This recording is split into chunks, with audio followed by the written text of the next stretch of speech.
Hello everyone and welcome back to another episode of Gato. My name is Hans. I'm Edward. And we're your hosts for now and forevermore. Unless we're in some kind of time loop or something. Oh, speaking of time loops. First let's just continue with the introductions. But just keep that in mind because there's something I actually do want to mention about that. So welcome everybody to episode 24 on the 24th. Yeah. If for those of you who've been listening for some time, you'll know that we actually mentioned how weird it is how some of our episode numbers have actually been relating to the actual dates that we record on. And for long-time listeners, you'll know we started on the 14th of February and we've had a lot of dates along the way. And this is actually our last one. In other words, we won't have another episode that coincides with the dates because obviously our episode numbers are going to continue going up. And, there's only 31 days in a month. Yeah. Maybe later on if we get like in the hundreds. Yeah, 101 or something, maybe. Yeah, but that's way in the future. So welcome. This is Gettle for Gaming, Entertainment, Technology, and Lifestyle, a geek-oriented podcast.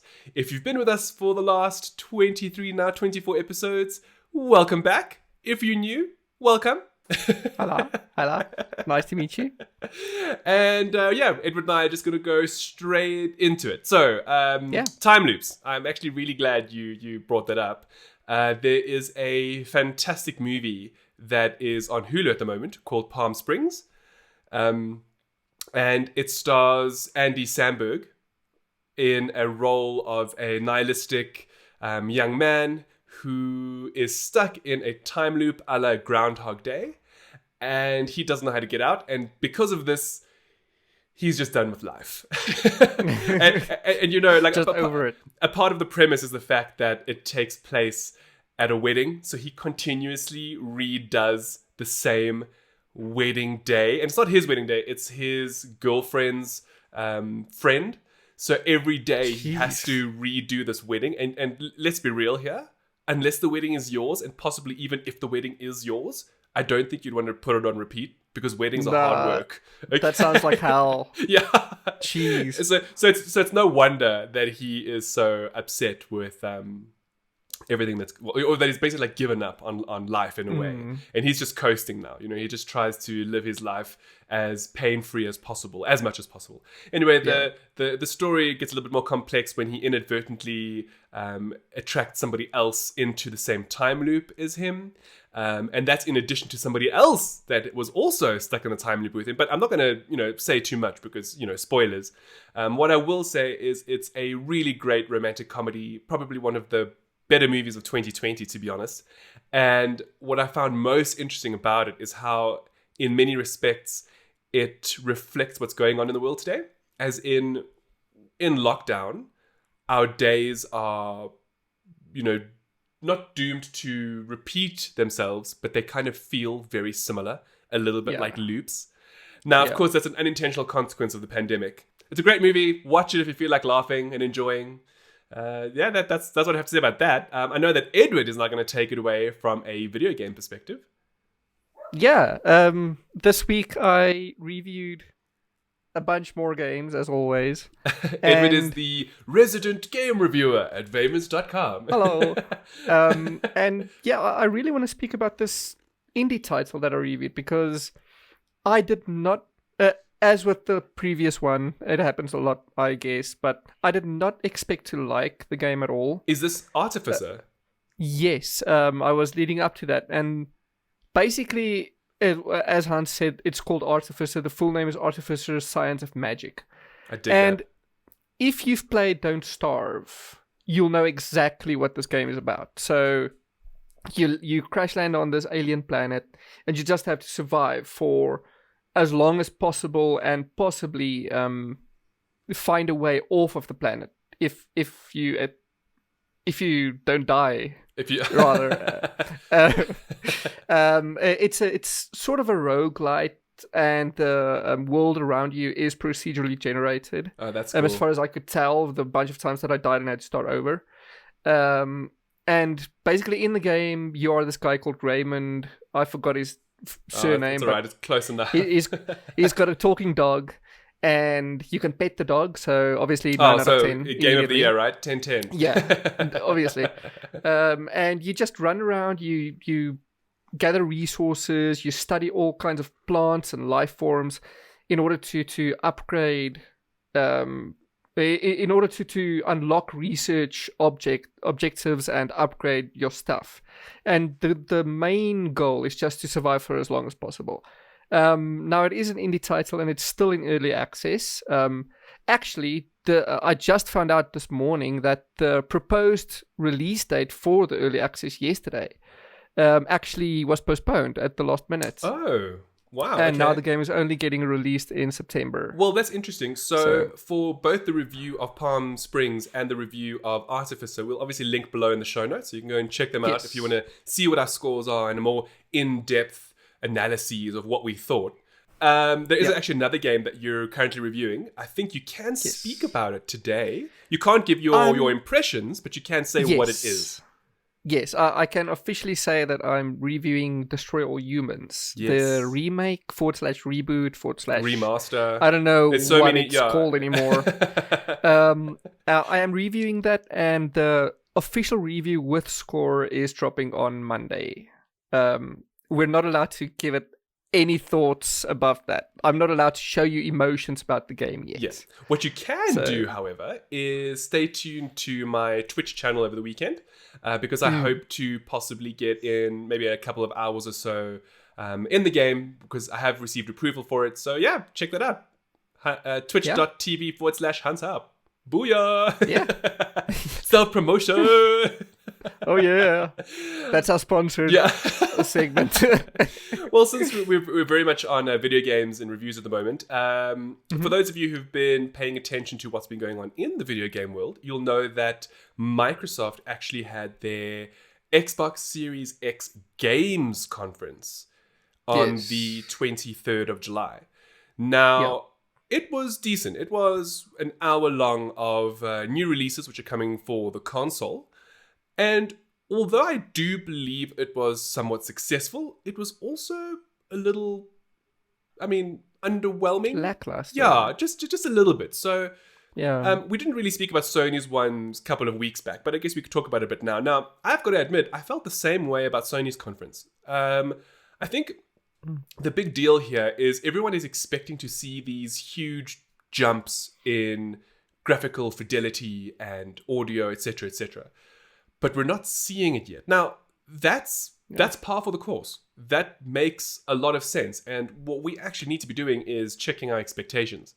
The consoles are brand new, which means that a majority of what we're seeing has actually been developed for current generation.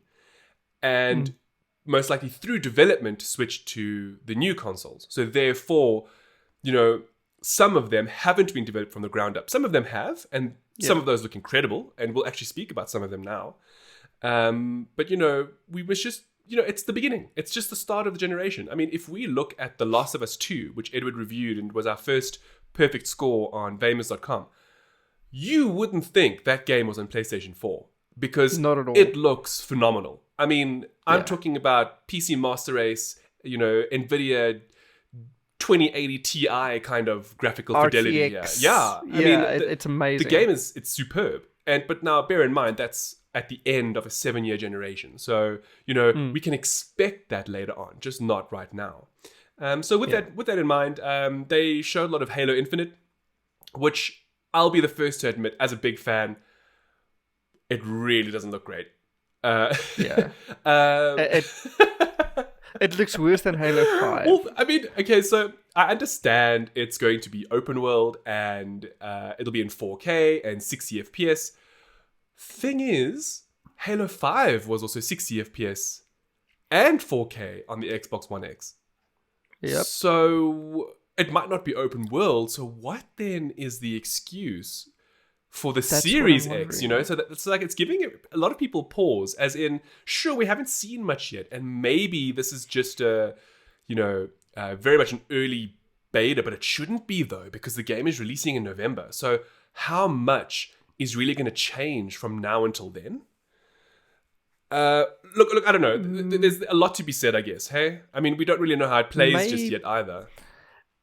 I'm thinking that maybe there was a bug in the code and the textures that just didn't load correctly or something. So I've hoping. seen some online comments about it, and we'll link to images in that for the game, so you can judge for yourself. Actually, we'll link to the 4K video feed on YouTube.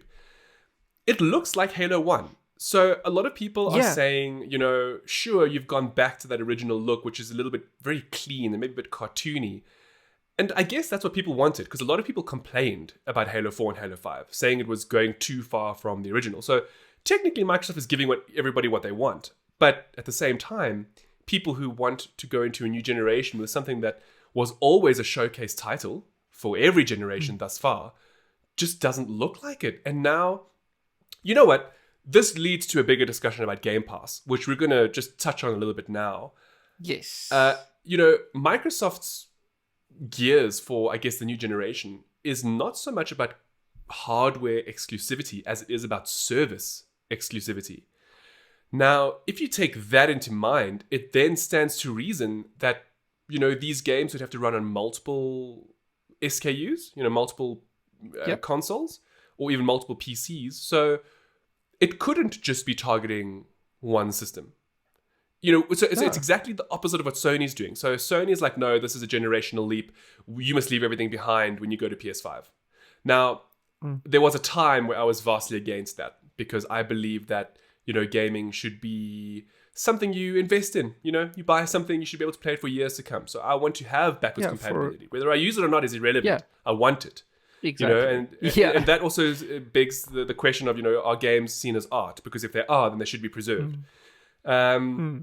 So with that in mind, Microsoft's whole service exclusivity, so therefore games are on PC and Xbox, is very different. And I'm really wondering if that could be a cause for Halo's downgrade.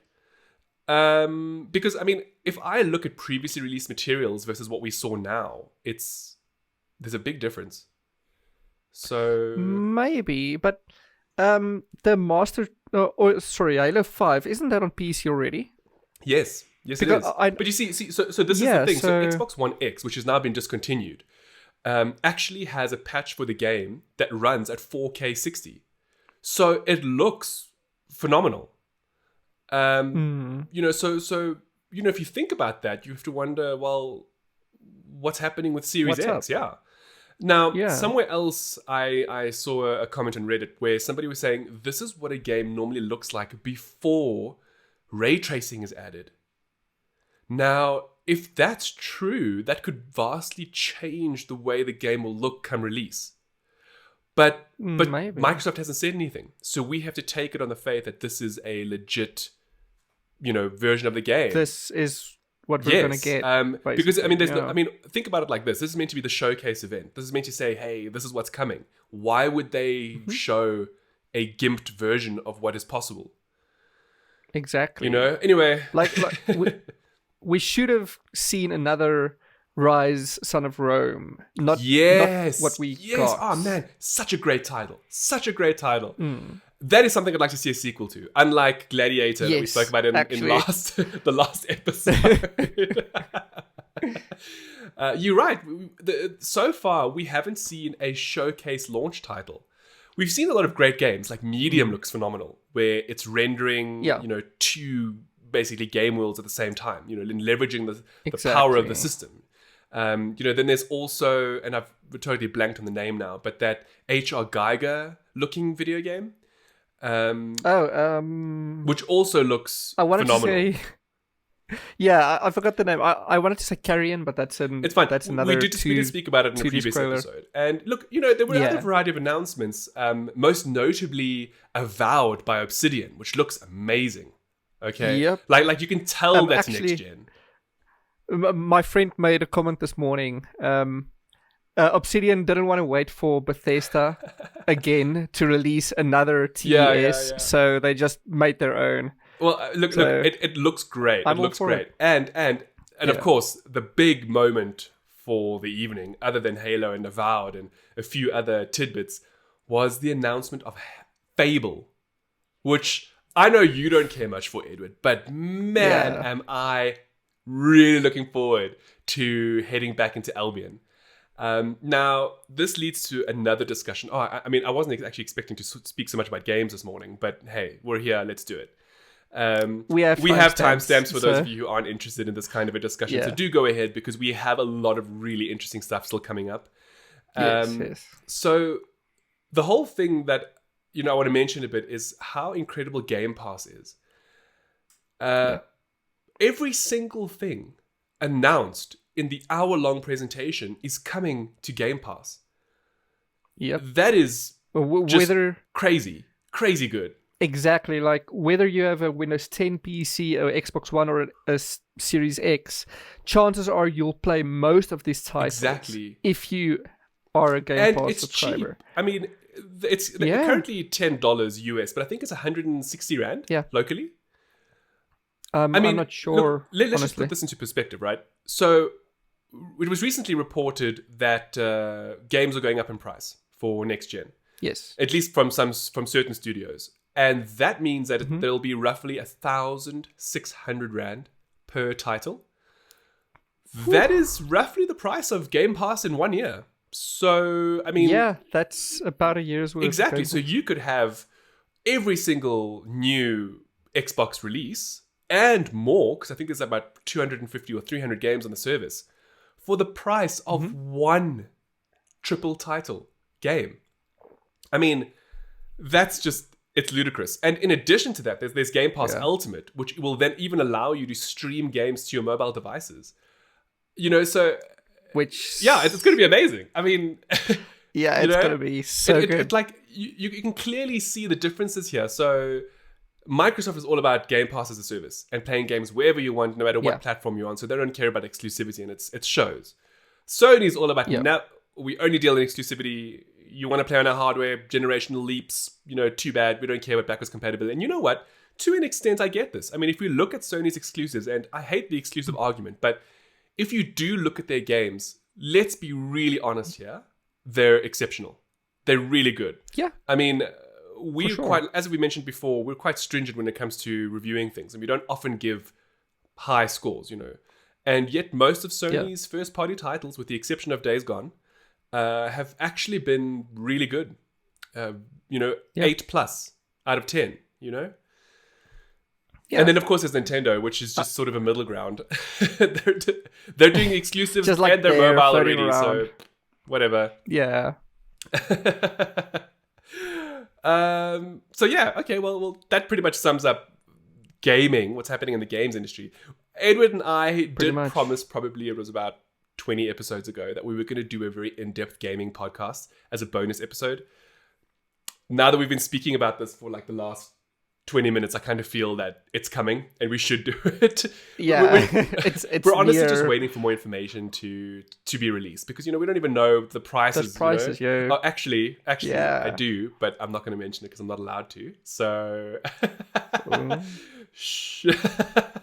anyway, okay. Moving on to some more of the other topics that we want to talk about today. And of course, as always, COVID-19. It is around. It is everywhere. I have a little bit of a sniffle and my throat is a bit sore. And I know it's allergies because I haven't been anywhere. I haven't seen anybody. So what else could it be? That's just from speaking from a personal perspective. But, the moment there's a sniff, everybody's like, the Rona. You got the Rona. Yeah, like, you're not seeing this, but I'm side-eyeing you now because... It's fine. I'll see it when I put the video together. Yeah. Now, we did speak about masks in the previous episode. Yes. And how important they are. And if you don't wear them, you're just an idiot. Let's face facts, okay? That's just what it is. Yeah. Well, just in case there was any doubt, or if you have more naysayers in your family, like we mentioned last week, this week, however, we have actual science-based videos and information that you can share with these people. Of course, if they do fall under the, what was it, Henning-Kruger? I forgot. the Dunning-Kruger effect, they won't believe you anyway. If you want to know what that's about, check episode 23. But it was just it's really fascinating video, and it comes at a time where most people are at home and in lockdown, and this fluid dynamicist and mechanical engineer by the name of Matthew Staymates, he essentially converted his garage into a laboratory, and he uses a technique called the Schlieren effect. Schlieren, something like that, and something along those lines. Essentially, what it can do is it can capture the way molecules move in the air, whether it's caused by heat or breath or even like gases like helium, things like that, or vibrations, exactly. Yeah, and it's really incredible. So what he does, and I implore all of you to watch it and read more about it. Is he showcases the difference between, talking, sneezing, coughing with and without a mask. It'll blow your mind. When you see the difference, it's actually... you'll just look at it and you'll be like, okay, there is no way that, going without a mask is something you should be doing. That's just the honest truth here. As always, we will link to the video below. It's really fascinating. Like, when you look at it, it looks like something out of an alien world. It does. It actually really does. And so there's something for cool, like engineers and scientists who are doing all of these things from home to show us plebs how things are done. And that now leads us to somebody else who might not be as technologically impressive. Then again, we could argue that point, right? Maybe this is more impressive than seeing air particles move. Well, yeah, I would say getting a robot to cut your hair is mega impressive. We all know that the future is robots. Let's be real here. Yes. Jeff Bezos is just going to keep on making more money because right now he's abusing all of his employees and paying them minimum wage. But soon they'll all be robots and they won't be able to complain until the uprising happens. But that's when xylitol will just fix everything. Yeah, naturally. It's a running joke. If you're new to the podcast, that's the name we call the X-Asher 12, which is Elon Musk's child. Mm-hmm. Anyway, back to the topic. Yes. There is... Edward, take it away. I'll take it away. Because you're coughing. Drink some coffee. Honestly speaking, I should have made ginger tea. It would have been better. But anyway. Actually, you should have. But coffee is life, though. It is life, though. I was about to argue that. So what Hunt and I are talking about is this guy called Shane Whiten, who... I don't know if he's a mechanical engineer or something, but he builds incredible stuff on his YouTube channel. He is. In the beginning of the video that we'll link to and that we're talking about now, he does mention that people think he's a child because he looks so young with the long hair. It's actually hilarious. Yeah, the longer he looks like Justin Bieber, honestly. But yes, he is actually a qualified mechanical engineer and married as well. Ladies, just putting it out there. Yeah, so... He's not up for grabs. Otherwise, he'll get his robot to cut your hair. So basically, what we're getting at is he built a robot from scratch in order to cut his hair because obviously it's quarantine, it's everybody's lockdown. Sporting these You're horrible not allowed quarantine to go out there. dues at the moment. I Exactly. know that for us, with the change in lockdown levels, they have allowed it now. But I mean, let's just be real here. Do you really want to go to a salon right now? Like, really, really? No. My hairdresser is coming next week to cut my hair in my apartment. Okay, well, that's brave. Anyway, we don't quite have the robot, so you got to do something, right? Yeah. I'm not smart enough to build a robot. And what Shane did is he built this incredibly elaborate desk-mounted robot that goes around his head and literally feels the hair really and how far he is from the robot and cut his hair, and it even talks while it cuts, which is amazing. That was so impressive. It's got that old Siri voice. Yeah, like the super classic Siri voice. And then it would ask him, "Oh, how's your day?" And he'd say, "Oh, it sucked because my dog died." And the robot would say, "Oh, how cool." Okay, so obviously, so the AI is a little bit left for wanting, I suppose. Yeah, like that's the reply it always gives. It's just, "Oh, how cool." And Well, I mean, found listen, that it's so impressive funny. enough that he built this thing. I mean, we can't imagine that he also had to develop Exactly. the AI to have a conversation with it. Exactly. So, but it's just super impressive. It's about a 15-minute long video, if I remember correctly, and I implore you to watch it. If only to revel in this guy's smartitude, if that's even a word. Well, I think so. I mean, look, it's just super cool. I mean, we're speaking about AI a little bit now. We've spoken about AI many times before. One of our favorites being the dick drawing AI, and the cool thing with this one is that he actually has programmed it so that you can have a picture of the kind of hairstyle you want, and then it will try and emulate that on you. And it's so cool. It's so cool. Now, obviously, he goes way more into depth with it, and he like talks you through it. And obviously, the robot is slow. But this is the thing. This is the thing, everybody. If you're listening, no job is safe. Unless maybe if you were like a philosopher, I suppose. Yeah, you could sit at home and be as safe as you need to be. Yeah, so it's just it's awesome. I mean, it's super imagine awesome. this future. So my parents are boomers, okay, and they've been around for a long time, and I love it. I'm graceful to grace to have them with us still. And my mom has mentioned on many occasions how long ago, we're talking about like 40, 50 years ago, how there used to be advertisements for a little robot that would bring you tea and coffee. Now, I mean, we're not even there yet, right? And of course, I'm sure that was super rudimentary. It was probably just a cart that would move back and forth. Yeah, like yes, a little exactly. R2D2 with a tray. So the fact that people are doing things like this at home is a good sign. Like, I want this. Yeah. Hey? Like he mentions in his video that he 3D printed most of the robot. Yes. He only has one actual mechanical part, which is the fact that you can even do that today is honestly, phenomenal. I would love a robot to give me a mani-pedi. So, as long as it doesn't cut off your hands or something. Because I'm full into looking after yourself. I don't ascribe to gender stereotypes when it comes to self-care. So that is one of the few things that I am genuinely missing now that I'm in lockdown, and I guess it's just going to prompt me from being lazy to actually do it myself, because that's all that it really is. Otherwise I'm just gonna lie to myself that I need somebody to do it.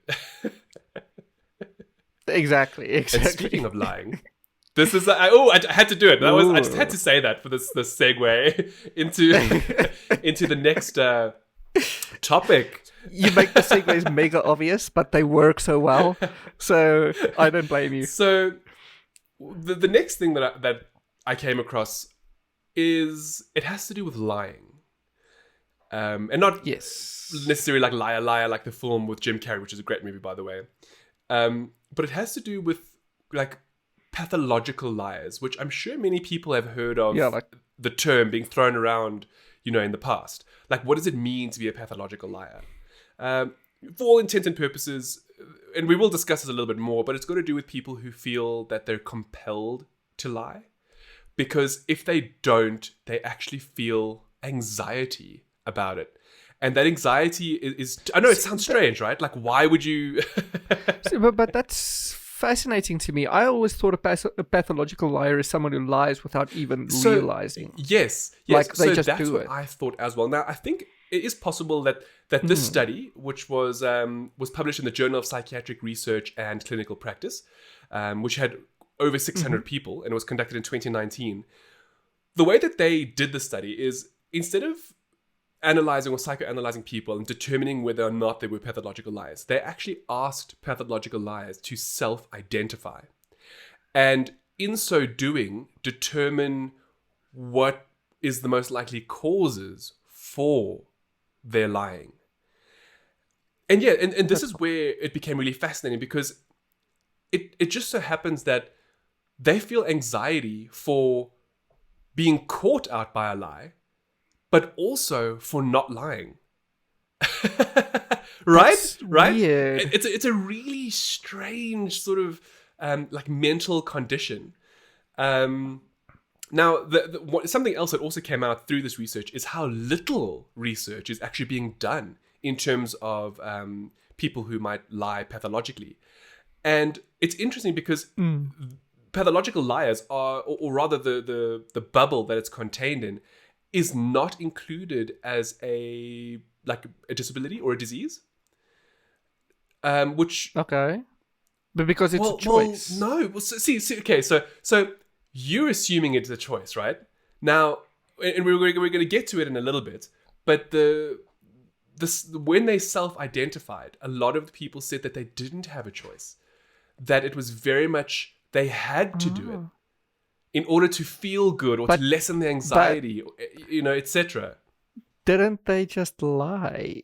Now, you bring up something really fascinating, because obviously this study is meant to better understand lying, and you've really sort of nailed one of the most interesting questions about the study, because if these people are pathological liars, wouldn't they lie about why they lie?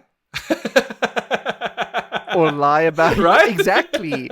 Like that's also why I'm thinking not many studies are going into this, because what kind of scientist wants to dedicate his entire year into the studies and just find out half the people have lied? There is more to it than this. So as I alluded to before, what the studies have found, and I guess in addition to this new one, is that pathological lying, it causes distress, first of all. Specifically in terms of how it poses a risk to not only the individuals but also the people around them. And more often than not, apparently these pathological lies actually cover up feelings of suicide. So, or rather suicidal thoughts. So it's I would say it's important then, because if we can consider other mental issues like schizophrenia, where voices might speak to you and things like that as legitimate problems, what if this is a form of that? Now, I'm not saying that it is. This is now pure conjecture. We're just talking about the subject now. What if the compulsion to lie is some split off of an internal voice gone wrong? You see? So this is one of the main reasons why they're looking into this, because imagine every thought of yours is a lie. Imagine consistently lying about things. Just the anxiety that will come from social relationships, or even just working and finances, because it'll be like we're talking about lying about anything and everything, like going to the garage and buying a pack of gum, and then coming home and somebody was like, do you have any gum? And you're like, no. And they're like, but didn't you go to the garage? Yeah, but I didn't buy. Like dumb stuff. That's what we're talking about. And it's interesting because they feel relief from lying, but then they also feel anxiety for being caught in a lie. And there's a few other pointers, weird. Like how pathological liars reported telling lies for no specific reason, just because, and that their lies often grew from other lies, which makes sense. And this is the big one. This is the big one. A lot of them also self-identified that this issue stems from adolescence. So that's actually where it sort of comes from. Yeah, where it stems from. It's interesting, and a lot of them said it was out of their control. But again, like you said, it brings up a fascinating question.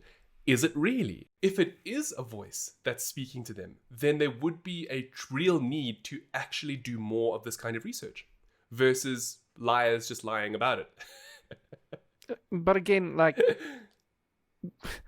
if you're going to do research and everyone's going to lie to you all this time, I don't think the research we look, you see, so this is the thing. Then you could argue that people who have schizophrenia are lying as well. Exactly. Do you know what I mean? No.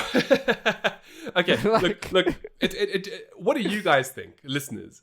It's quite an interesting topic. I personally think that additional research into this could legitimately maybe offer some interesting facts. Maybe it is another mental condition that we need to know about that is currently going under the radar, you know? Yeah. Who knows? Or maybe it's a sign of something much bigger. I mean, maybe people in the past who were talking truths of seeing things like the Flying Dutchmen were actually telling the truth. Yeah, maybe they were. Or maybe they were just sailors eating seawater and making up lies. Jeez. Now, if you couldn't tell that was a segue to our next topic.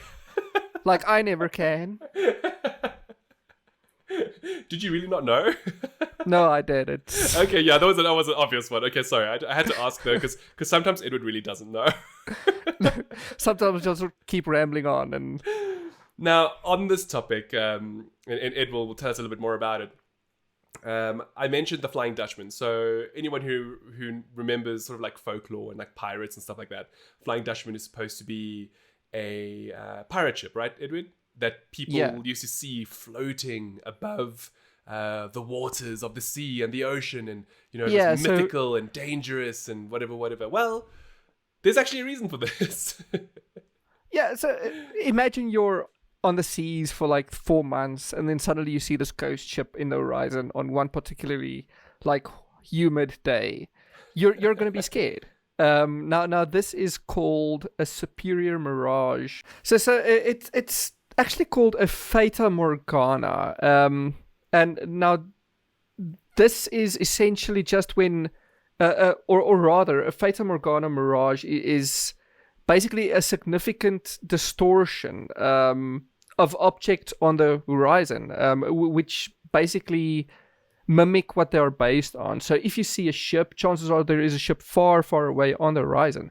Oh, so you mean like if you're looking and you're seeing the superior mirage, which you don't know is a superior mirage, it will often take on the item of what it is. So, I mean, what else could it be, right? It has to be a ship.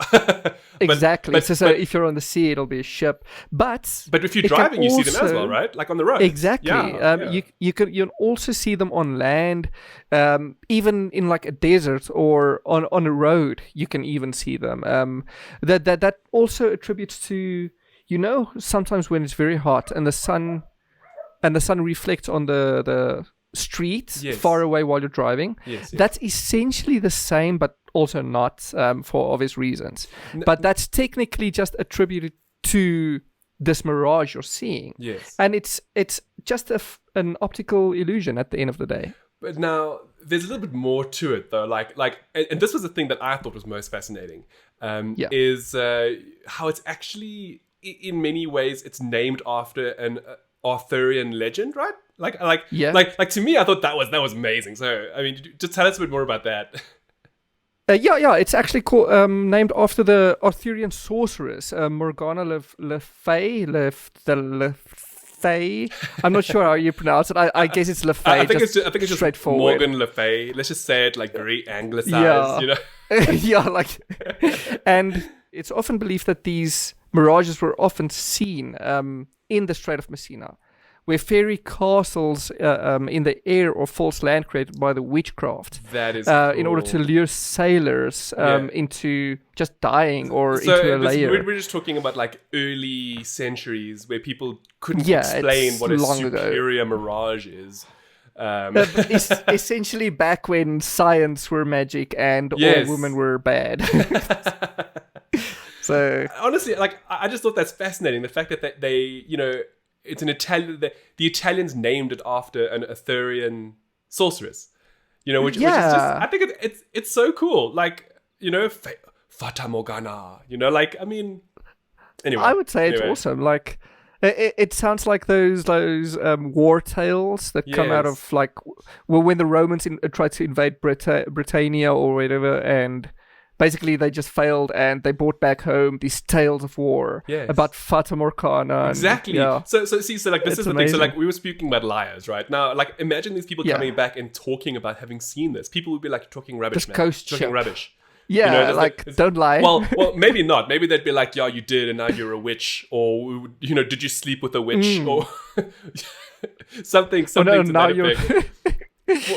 Essentially. Look, now the cool thing with it, and for those who might not know, mirages are basically when rays of light are bent as they pass through different layers of air. And it's often when there's a Yes. thermal inversion. So it's, we all know that hot air rises. Now, sometimes what will happen is it'll actually be cool air below hot air. And then that's what this does. This is what happens. Yeah. Now, the reason why I want to mention that and how light bends is because there was something else that we came across, and it's how there have actually been breakthroughs in solar energy and solar power, which this is funny because Edward's family just put in a solar system, so they're actually like totally off the grid now, which is really fantastic. Now, what's interesting is there's been 2 new major breakthroughs, and I'm going to talk about them quickly, and then we can talk about Edward's system, and I'm actually going to relate the 2 together. So, of the 2, the first one was published in Nature Energy and Nature Photonics, which I didn't even know were things that existed. Neither have I. And it was done by researchers at RMIT University and UNSW universities in Australia, as well as the University of Kentucky in America. And essentially what the first breakthrough does is they discovered that oxygen, of all of the elements that is actually in the air that we breathe, can transfer low light energy into molecules that can be converted directly into electricity. That's cool. Is it though? Do we need more oxygen to be taken from the atmosphere at this point in time? No, we don't. But that explains why we have energy, why we get energy from breathing. Well, look, we know that oxygen is one of the important elements to the human body. Just like how we established in last week's episode, like nitric oxide, from breathing in through your nose versus breathing in through your mouth because of all of the, the olfactory receptors. So it's really interesting that they've now found this through nature, through using the oxygen particle that, through a process that can convert it into electricity, which is just, it's phenomenal. So that's the first breakthrough. And effectively what it means is that they can now use all the energy from the sun versus only what current photovoltaic cells do, and that is the visible light spectrum. So, well, not necessarily visible, I mean like infrared. All right, because that's how the current ones work, which is what you have installed. Now, it's just, it's really, really fascinating. So to further elaborate, the way the technique works is it uses tiny semiconductors known as quantum dots, which absorb the low energy light and then turn it into visible light to capture the energy, which is... That's cool. It's amazing. Now, if you take that and then you pair it with the second breakthrough, which uses a material called perovskites or perovskites. I'm going to go with perovskites. Perovskites. I don't know. Okay. Anyway, I don't know. Now, these can be used to create new solar modules that are more efficient and more stable than the current photovoltaic ones that we have at the moment, which are silicon-based. In addition to that, the newer solar cells made from perovskites, they're also cheaper to produce. Of course, the only major issue right now is doing this on a mass scale. So, as with anything that's new, it'll take time to get to a point where, these things can be produced on a mass scale and available to everybody. But what is most interesting about this is that I think they reported like a 2,000% increase. So, of course, I stand to be corrected. It might be 200. Well, I've actually just brought it up here quickly. It turns out that it's an extra, basically 16.5% increase in efficiency for every 22 centimeters. Jeez. Which is incredible. That's because, huge. It's a massive, massive performance increase. And they've tested this with up to 2,000 hours of consistent use. So that's amazing. That's super cool. For those of you who are watching the YouTube, you might see a little bit of a different perspective. And that's because the fancy camera that I was using has overheated and has decided to stop working. The wonders of technology and premium stuff. So I'll have to figure out why at a later stage. Anyway, back to the episode. Now, in terms of what we're talking about and, solar energy and that, we all know that the color black technically absorbs light. And it's the absence of color, correct? Yes. Black is literally just absorbed light. Edward found something super cool. Yeah. Look, for those of you who might not know or may have heard of Vantablack, it's like the blackest material or color in the world, and you can actually get like, you know, supersonic cars in Vantablack. I think there's a Veyron. That's a custom ordered one. Imagine seeing that on the road. It's a mirage in its own. Yeah, there we go. Exactly. Jeez. So Edward discovered something really cool that actually takes place in nature. Yeah. So as we all know, Vantablack is a man-made material. It's the darkest. Yes. I think it absorbs 99.8% light. So it's on camera. It looks like that's incredible. It looks like your camera is broken. If you it looks like a black hole, right? Yes. Like there's no reflection or refraction. Now, turns out that there are fish that disguise themselves with literally just nothing, with nothingness. How? So is it a pigment? Is it like an octopus? I guess it's a pigment. It's to do with the entire skin, the entire composition of their skin. Now, a marine biologist called Karen Osborne and her colleagues were doing research just off Monterey Bay in California, and they caught a fangtooth, which is it's a founded animal. We all know about the fangtooth. It's just a very ugly fish with a lot of teeth. But this one was yeah, aren't we all? But this one was particularly dark. And when she tried to put him under her strobe lights in order to take pictures of it and to research it, to study it further. I guess she couldn't, right? Like she couldn't. She found that on the monitor it was just black. It was as if the thing, as if the camera were broken, essentially. Wow, how fascinating! And it turns out that it's literally the fangtooth. At least this subspecies of the fangtooth. I don't know if all of them do that. It disguises itself with what they call ultra black skin, which is the deep sea equivalent of Vantablack. So I see here that it's not the only species. No, they're like what? According to the post I found, there are 15 species that disguise themselves with this ultra black, of which one of them can go as dark as absorbing 99.95% of light. So that's literally almost all light. If you see the fish, it'll literally be for your eyes. This is nothing. Do you know what thalassophobia is? No. Okay, I don't mean to like take away from what you're talking about. No, that's fine. So thalassophobia is the fear of deep, dark water. So you know, like if you're ever in the pool at nighttime, I don't know if that's ever happened to you. If you're at the pool at night and you actually you get like a bit afraid of what could be lurking in the deep end when you know there's nothing there because it's your pool. Not really. Do you? Okay, well I get like that. So that's cool. No, it's not cool. So you're telling me that there are now these 15 plus species of fish which are so black that you can't see them if you shine a light on them.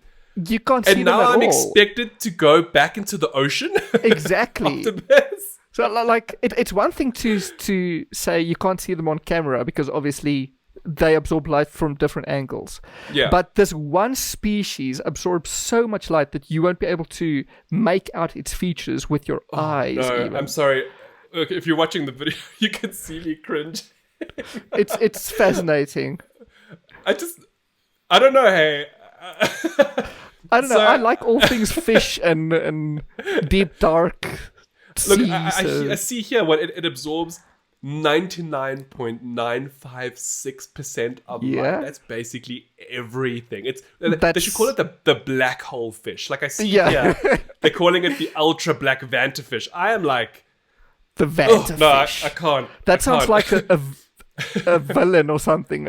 The Vantafish, a Power Rangers villain. Look, let's just move on to your next favorite topic, please, because I need to get away from from thinking about being in you can't go wrong dark ocean water. On the opposite end of life, I guess, of fear is Oh. nuggets, because nuggets is amazing. And Okay, nuggets so are I know amazing. that you are a huge fan of Yes. the gourmet le chicken nugget. I love the chicken nugget. I don't care where it comes from, who made it, where it originates So, from.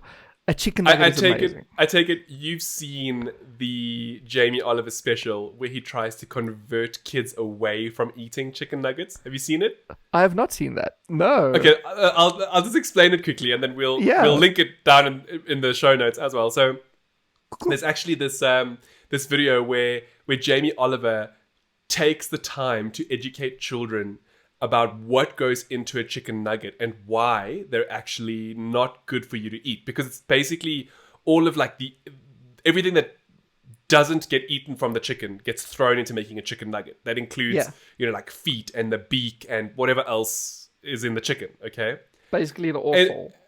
basically the offal. And so and that's assuming, of course, where you're buying your chicken nuggets from a reel, because you never know. And so he went through this whole thing, and he showed the kids all of this stuff, how he blends it all together and blah, blah, blah. And they're all reacting like, ew, gross, ew. And then when he made them, they all ate it. Of course. They were all like, that. I did see it. Yes. They were all like, it didn't matter. It's a chicken nugget. Who it cares? was just failed. Yeah. Because you can't go wrong. I remember that now. Sorry, Hans. Yeah. Well, no, it's cool. So with that in mind, hey, Edward, there's something that KFC is doing with the Russians. Yes. So, it turns out KFC is all for the science and preserving the world. Who knew? Well, you know what? I can actually believe that, because, chicken farming is a massive, massive industry. Yeah. And it's actually it's not as detrimental as the beef industry in terms of, greenhouse gases and that. But it does, contribute a fair amount. And there's a lot of money, and, I mean, look, we're going to get... Hold on. Before I get ahead of myself, let's let Edward talk about this, and then we can talk about the bigger aspects to it. Well, to be fair, to carry on sort of what you were saying, but also getting back on topic, the chicken farming industry is a very controversial industry, to say the least. Yeah. And obviously... Aren't they all, though? Yeah, they are. I mean, all of the ones where you have to decimate an animal to eat the meat, which I thoroughly enjoy. Yeah. not the, just to elaborate, not the killing of the animals, the meat. But the eating of the animal, of said dead animal. Yes, So basically, all of these companies are starting to get more and more flack for their practices and for where they come from and everything. And KFC is obviously one of them. And unlike most companies and brands, KFC is actually actively putting some money behind them, putting some money behind what they promise, and trying to come up with new ways. This sounds very, KFC's doing it for the health of the animal. No, KFC's doing it for their bottom line. Yeah? Of course. Okay? Of course. Because if they can pioneer chicken that can be 3D printed, then hell yeah, I'm on board. Okay, of course. I will happily order my chicken cartridge online so I can have chicken nuggets tonight. Exactly, and not feel any remorse because this time a chicken didn't die. Yeah, exactly. So what I'm getting at is they're putting money behind researching actually being able to 3D print, as Hans said, chicken nuggets. Actually, I was joking about the 3D printing thing, but that's like legit amazing if that's what they're doing. That is exactly what they're doing. Wow. So they're obviously, we all know you can lab grow organs and meats and stuff. We're trying to, right? Yes. Yeah. And now KFC has entered this new means of research, I guess you can call it this class, in order to specialize into 3D printing chicken nuggets from lab-grown meat. That is amazing. Yeah. And it's super cool. So I want to talk about this whole faux meat thing. Okay. So, have you had the Beyond Burger yet? I have not. Okay, so for those who might not know, Beyond Burger is this plant-based product which looks and tastes exactly like meat. It looks like beef. It tastes like beef. It cooks like beef. And I bring this up because for the longest period of time, we haven't had anything available in South Africa. But thankfully, it was about 6 to 8 months ago. It was brought in by Woolworths, one of our premium chain of grocery stores. And they also sell it at their restaurants. Mm-hmm. And truth be told, it's really good. Like honestly, like I could see myself switching to it. Like genuinely. I know look, I'm a meat eater. Okay. I won't deny it. I've seen a lot of the, documentaries and things and whatever. And I do feel we could all make some changes to try and ease what's happening to animals. Now, the difference though is that Beyond Meat uses all plant-based stuff. So, but it looks and tastes like meat. Now, what's cool with I think this tech that you're talking about is that they're actually using cells, right? Actual animal cells to grow the meat in either a laboratory or to 3D print it, right? That's a little bit different. Exactly. Now, I know that, with this in mind, people are like, how could that be good for you? At least the animal, it moves around and the muscles work. And if you actually really knew what happens to these animals, that's not really the truth. Exactly. But we're not getting into that. I personally think this is awesome. If they can 3D print chicken meat, sign me up. Sign me. I want one at home, like I said earlier. Well, the most obvious benefit of all of this is the amount of greenhouse gas that it stops emitting. Yes. According to this post I found, it's basically reducing the 100% current greenhouse gas output by 25-fold and 100 times less than what it used to be, all thanks to this one new item on KFC's menu. That's incredible. And beyond that, also as you said with the Beyond Burger and how it's all plant-based. Yes. Not only can you go into the lab and you can make this taste exactly like a chicken nugget, you can also make it more healthy for people. Exactly. At the end of the day, this is a chicken nugget. Yes, because you see, this is actual chicken. Unlike the Beyond Meat, which is all plant, this is literally using chicken cells to make meat, to 3D print. Listen, I want Sign me up. Can I place my order to 3D print my chicken now? Because look, I love my greasy ass KFC chicken. I'll be the first to admit it, but chicken nuggets are never greasy, and they are the more healthy option on the menu usually. You see, and now they're even more you brought up an interesting point because you actually mentioned that they could make it healthier. Now that's where I would draw the line a bit.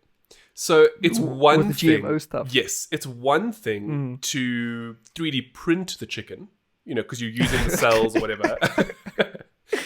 It's another thing entirely when you start changing the genetic composition of it to make it healthier for you. Yeah. Of course, I guess we'll see. Maybe you can get like omega enriched chicken nuggets as an extra option at your local KFC. See, I'm more worried about the fact that they're going to start cutting costs and it's going to be less healthy for you. But you see, that's exactly it. So we all know that KFC is doing it for their bottom line. They're not doing it for you or for me or for anyone. This is for them to make money. So you're right. Absolutely. You're going to get the hair cutting robot is soon going to be spewing out chicken nuggets that is growing itself. No, this is the future we're headed towards. Taking humans for battery cells. I love the Matrix. Okay. So, of course, ladies and gentlemen, we have now reached some of your favorite part of Ghetto. We should get a little we need a jingle. Musical jingle for this. You know what? Yes. Where's that jingle? Where is it? There we go. Welcome everybody to #NSFW on Ghetto. And this week on NSFW News. Yes, take it away, Edward. Okay, so According to the BCC, the British Columbia Centre for Disease Control, Oh, of course. you should have sex What through a STD? glory What hole. now? Okay. What? What? Say that again. I love how you went into the STD thinking, and I immediately went to sex. No, because the British Columbia Centre for Disease Control. I mean, what else? Yeah. That makes sense. Oh, well, hold on. I get it now because of COVID. Because of COVID, yes. What? So apparently, I also went to look this up, but literally at the moment I clicked on the link, the page broke. I think everyone's clicking on it. You said they're promoting glory holes? Yes, they are. So according to their official documentation... Hold on. Wait. Before you go. For those of you who don't know what a glory hole is, and it's not the wonderful hole that you use to pleasure yourself. It is. Well, okay. It technically is, but I actually meant on the body. So, what it is normally, from what I understand, because I've never been to one. Edward, have you been to one? A gentleman doesn't kiss and tell. You'll have to tell me the story later. Thank you. So, essentially, what these things are is they're public hotspots where you go to receive pleasure, and most of the time, if you're male, it's oral, because that's the easiest way, I assume. But essentially, I'm getting ahead of myself now. What it is a hole, normally in like a wall or a chair or something, where you can't see the other person, but the other person gives you pleasure. Whether they're giving you a BJ or letting you into them, you don't know really. But that's what a glory hole is. Now, the reason why I had to explain it is because I find it really strange that they're saying that that this is a means of preventing COVID-19. Exactly. I mean, but hold on. So they're so worried about COVID-19, they're like rather get an STD, because that's what I'm getting from this. So basically, what on their website they explain how to have safer sex without getting into. We've actually contact. Discussed this in a previous episode. Yeah. And the official documentation says you should use barriers like walls, and then in brackets, for example, glory holes. Literally, the first example they give are glory holes. Oh my gosh. So, I don't know who wrote this documentation, but it's amazing. And I'm all for it. So, yeah, it's literally the official British Columbia Centre for Disease Control. It's the Canadian health of officials who are telling you to please don't kiss, don't basically spew your saliva all over but someone. Basically what they're saying here is that, listen, bitches, COVID-19 is serious. If they're they're like, you're better off getting AIDS than COVID-19. That's what I'm reading from this, because they're not saying get AIDS. They're just saying like, okay, fine. You should still be using prophylactics. If you're using prophylactics, you're good. But come on, y'all know people aren't doing that when they go to things like this. Nah, like my mental image for I almost thought you were going to say your experience. Are actually super gross, and it's not really. Yeah. I don't know. It's not for me. But there are people out there who like it. People with weird fetishes, and I don't judge. Look, you do. It's just fascinating that we're getting an official government body recommending this to prevent the spread. Like, that's fascinating. Who would have thought? I mean, isn't this how George Michael got arrested? Yes. No, he got arrested for masturbating in public. In the same in the thing. Yeah, I guess. Anyway, the one you're in the cubicle. But anyway, okay. This is really this is crazy. Yeah, it's super crazy. It's weird, but hey, everyone's got their kinks. Hold on. So wait, I saw there was a tweet Somebody was like, I hope all my friends and family in Toronto are flocking to Glory Hole Donuts today. Oh, yes. I completely forgot about that. So in Canada, there is this fast food chain called the Glory Hole Donuts. And this fast food chain is literally called Glory Hole Donuts. And this person and was of course, tweeting, you're going to get people who are like, okay, I see. Yeah, I like see. hopefully they're making some money out of this. Well, let's hope so. Well, look, you just mentioned, right, that you don't judge people, right, no matter what their fetishes are. Look, I am a judgy person. Yeah, but I won't tell you to your face. Okay, well, if that's a good or a bad thing, I don't know. With that in mind, and just so strange that you found something like that. I found something else, and it's got to do with how taboo people view certain sexual fetishes. You know, so like as Edward mentioned, this is one of them. You know, going to visit a public space where you can't see the other person just to get off. And so there's this fascinating graph from knowingless.com, which is a very unusual name because this actually makes you know more. And it looks at how people perceive fetishes and where they fall on the scale of taboo-ness, going from basically 0 to I think 10, and the way the graph works is they look at sexual interest versus taboo-ness. So like how interested are you versus how taboo it is, and some of it is interesting. So like obviously the most basic of basic, the missionary position is a 9 on sexual interest and a 0 on taboo-ness, because there's no other way to do it if you're not doing it that way. Well, apparently there are, because and it's interesting because so like we'll just look at one or two of the things. We won't go through all of them, but we'll link it and you can all look at it. There's also an extra scale that they've got going here where they use colors, where strong blue is strong male interest, and strong pink is strong female interest. Would have been nice to not use stereotypical colors, but hey, we're here now. That is what it is. So looking at this, the use of female sex toys, for example, is actually on high interest and low taboo for men.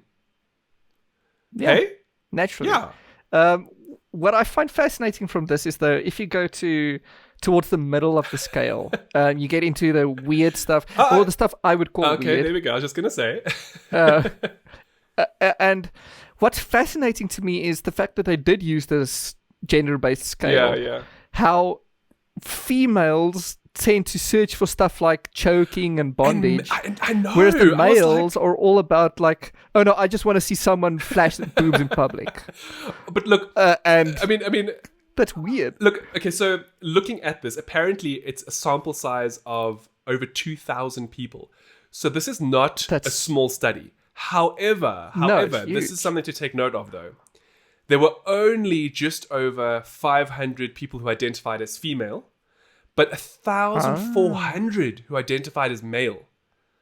Okay, so the scale is okay, and then there were 60 who identified as other, but they only used people who identified as cisgendered for the male and female, scale that they've got going here.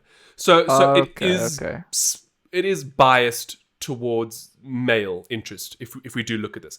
Okay, that makes a little it gives it a bit more perspective, because obviously I'm looking at this and I'm looking at like rape play, which is high on the taboo-ness scale and almost midway on the sexual interest scale, and I'm like, but it's also very, very, very pink. Yes, which is shocking to me, to be perfectly honest. Yes, but that's what. But again, it's not an equal number of respondents. I would have actually preferred it if they had done that a little bit more. Look, either way, this thing is it's a fascinating look into what people consider sexually interesting versus how taboo it is. Now, obviously, at the very far end, as in like super taboo and super low interest, we have necrophilia and pedophilia, which is obvious. I mean, that's... What's weird, though, is pedophilia is more interest than necrophilia. I'm just like creepy crawlies is way down below. I'm looking at this now, like scat play. If you don't know what that is, you can go and look it up. Don't Google it unless you have safe search on. That's like a 9 on taboo and like 0. I mean, and I get the 0. I get that. If anybody who's watched Two Girls, One Cup, you'll know what we're talking about. Oh boy. I find interesting that dirtiness and scat play isn't like 100% the same thing. I find it really strange. Yeah. Also, if you look at they've got interesting ones for like power dynamics and submission for males and group sex. Yes. Males dominate. It's a very, very interesting scale. Monsters and aliens. Actually, if you look at it, it actually forms like a cone. It's anyway. Look, we'll link to it. Go have a look. If you are so inclined, tell us if you agree, disagree, or where you think things should lie on the scale. Yeah. There are a few interesting topics, and if they aren't on the scale, let us know just where you can DM it might us be, if you whatever don't want to do you're it thinking publicly. about. Yeah. You can always, all our DMs are open for now. Well, for all what do you mean? Okay, yeah. Well, I'm looking at foot fetish here, Edward. So I know you're very interested in that OnlyFans of yours. Well, it's only a 4 on taboo, but interest is quite low. But isn't that the whole point, though? The low interest. I'll guess we'll go into light bondage but you then. see, low interest doesn't necessarily mean that there's no interest. There was only a sample size of 2,000 people. It just means that the market is niche, so they're more willing to pay. So willing to pay I know more. that in some respects, I'm observing this now, but like I'm joking about it. But like, if you actually look at it, it kind of is the kind of how it works. Like some of these are really bad. Like, and they're all okay. I say bad because it's my own biases. But if you look at how the high taboo and the low interest, doesn't mean that it doesn't exist, because we know how bad the sex trade is. So wow, it can that's get very, quite very a bad. sobering thought. I wasn't If going to leave it on that for the end of the episode. Well, if anything, this is a good graph for your future for OnlyFans account. You know, you can look at this and you know what you should go into. No. Please note, this is not unsolicited advice. You use this advice from Edward at your own detriment. Yeah, I'm not an expert. I'm just saying I might or might not use this for my own volition. We're going to speak after this episode. You know this, right? We always do. Okay. Well, there we go. Everybody, thank you so much for once again tuning into episode 24 of Gettle. Yeah. We did have some issues camera-wise, but at least our audio is good. So if you are listening on the podcast, thumbs up to you guys. If you are watching on video, thumbs up to you too, I guess. Just sorry for the issues. But yeah, thank you all for tuning in. We hope that you enjoyed this episode. And as always, we look forward to seeing you all again next week. Yeah, awesome. Cheerio. Bye-bye.